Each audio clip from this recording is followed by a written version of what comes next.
Hello বন্ধুগণ, তোমরা সবাই কেমন আছো? আশা করি সবাই ভালো আছে। আমিও কিন্তু খুব ভালো আছি। আর এখন তো ভালো থাকারই বিষয়, কারণ আর একদিন পরেই হচ্ছে সরস্বতী পূজা। সরস্বতী পুজো মানেই তো সবার কাছে একটা বিশাল ব্যাপার। সরস্বতী পুজো মানেই হচ্ছে বাঙালিদের কাছে একটা ইমোশন। যাই হোক, আজকে আমি তোমাদেরকে একটা অন্যরকম প্রাকৃতিক পরিবেশ দেখাবো। মানদম পার্ক মানেই হচ্ছে কিন্তু 5টা পুকুর এখানে আছে, মানে সব 1 নম্বর 2 নম্বর করে আছে। আমি তোমাদেরকে যে পুকুরটা দেখালাম সেটা হচ্ছে 4 নম্বর পুকুর।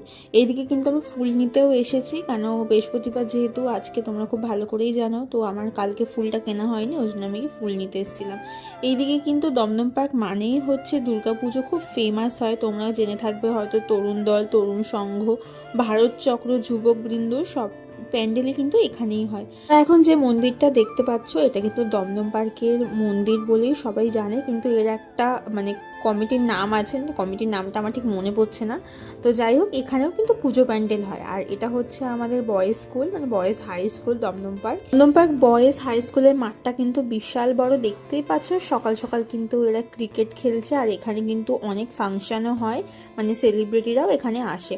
তো যাই হোক, ফুলটা আমার নেওয়া হয়ে গেছে। তো আমি এখন বাড়ির পথে যাচ্ছি। বাড়িতে এসে আমি চা খেয়ে নিলাম, আর চায়ের সাথে আজকে একটু অন্যরকমের পরোটা করেছিল মা, মানে মেথির পরোটা।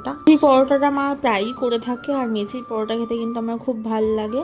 তো স্নান পুজো কমপ্লিট হয়ে গেছে, দেখতেই পাচ্ছ। আমি এখন অফিস চলে যাব। তো আজকের মতন মিনি ব্লগটা এখানেই শেষ করছি। দেখা হবে নেক্সট ব্লগে। ততক্ষণ সবাই ভালো থাকবে, সুস্থ থাকবে, আর সবাইকে ভালো লাগবে। টাটা।